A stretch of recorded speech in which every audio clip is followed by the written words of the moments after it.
আসসালামু আলাইকুম শিক্ষার্থী বন্ধুগণ, ২৬শে মার্চ উপলক্ষে বিভিন্ন শিক্ষা প্রতিষ্ঠানে যে রচনামূলক প্রতিযোগিতা অনুষ্ঠিত হয় ২৬শে মার্চ উপলক্ষে, আমরা সেই ২৬শে মার্চ উপলক্ষে একটি সুন্দর রচনা তোমাদের সামনে তুলে ধরার চেষ্টা করব ইনশাল্লাহ। রচনাটি খুবই গুরুত্বপূর্ণ এবং ইম্পর্টেন্ট। ইনশাল্লাহ এই রচনাটি তুমি যদি তোমাদের প্রতিযোগিতায় লিখো, ইনশাল্লাহ তুমি প্রথম স্থান অর্জন করার সক্ষমতা অর্জন করবে। তো শুরু করা যাক। তো আমরা প্রথমে শুরু করছি সূচনা থেকে। আর স্বাধীনতা দিবস, এটার আমরা শিরোনাম দিয়েছি স্বাধীনতা দিবস রচনা। তুমি স্বাধীনতা দিবসও লিখতে পারবে। সূচনা।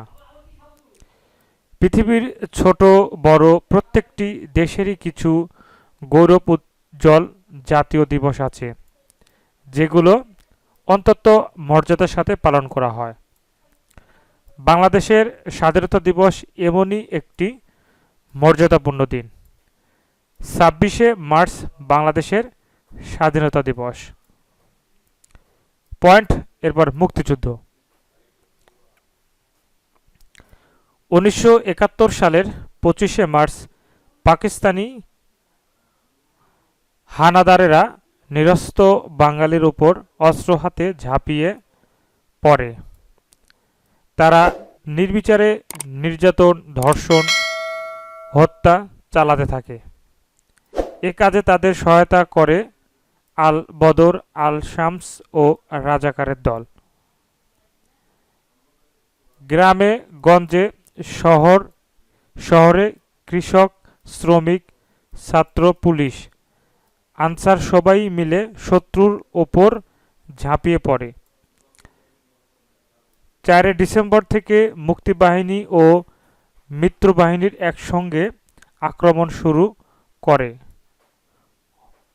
অবশেষে ১৬ ডিসেম্বর ১৯৭১ পাক বাহিনী রেসকোর্স ময়দানে আত্মসমর্পণ করে। এরপরের পয়েন্ট ২৬শে মার্চ স্বাধীনতা বা ২৬শে মার্চ স্বাধীনতা দিবস হওয়ার কারণ। আমাদের মুক্তিযুদ্ধ ১৯৭১ সালের ২৬শে মার্চ থেকে ১৬ ডিসেম্বর পর্যন্ত ৯ মাস চলেছে। ২৬শে মার্চ স্বাধীনতা অর্জিত হয়নি, শুরু হয়েছে মাত্র। তাই যুদ্ধ শুরু হওয়ার এ দিনই আমাদের স্বাধীনতা দিবস। এর পরের পয়েন্ট স্বাধীনতা দিবসের তাৎপর্য।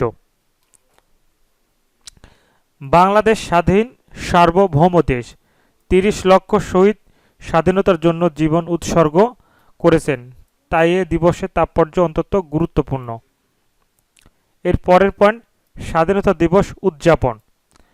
১৯৭২ সালের, এখানে সালের হবে প্রিয় শিক্ষার্থী বন্ধুগণ, ২৬শে মার্চ বাংলাদেশে প্রথম স্বাধীনতা দিবস উদযাপিত হয়। এ দিনে দেশের সব স্কুল, কলেজ, বিশ্ববিদ্যালয় এবং সরকারি বেসরকারি অফিস বন্ধ থাকে। তোপধ্বনি, জাতীয় পতাকা উত্তোলন, স্মৃতিসৌধে পুষ্প অর্পণ, সামরিক কুচকাওয়াজ ইত্যাদির মধ্য দিয়ে এই দিবসটি পালিত হয়। এরপরে উপসংহার। স্বাধীনতা একটি জাতির সবচেয়ে গৌরবের বিষয়।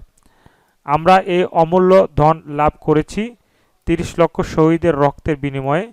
যে কোনো মূল্যে আমরা আমাদের এই স্বাধীনতাকে সমুন্নত রাখব।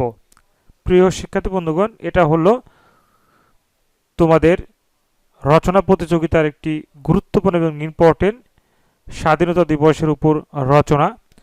ইনশাল্লাহ এই রচনাটি খুব সংক্ষিপ্ত আকারে সাজানো হয়েছে, খুব ইম্পর্টেন্ট। তো তোমরা যারা রচনাটি লিখবে, ইনশাল্লাহ তোমরা প্রথম হওয়ার সম্ভাবনা সব থেকে বেশি।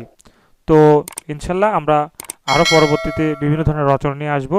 তাই অবশ্যই চ্যানেলটি সাবস্ক্রাইব করে রাখবে আর এই ভিডিওটি শেয়ার করে সবাইকে দেখার সুযোগ করে দেবে। তুমি কোন কলেজ থেকে বা কোন স্কুল থেকে বা কোন প্রাইমারি স্কুল থেকে দেখছো অবশ্যই কমেন্ট করে জানাবে। ধন্যবাদ। আসসালামু আলাইকুম।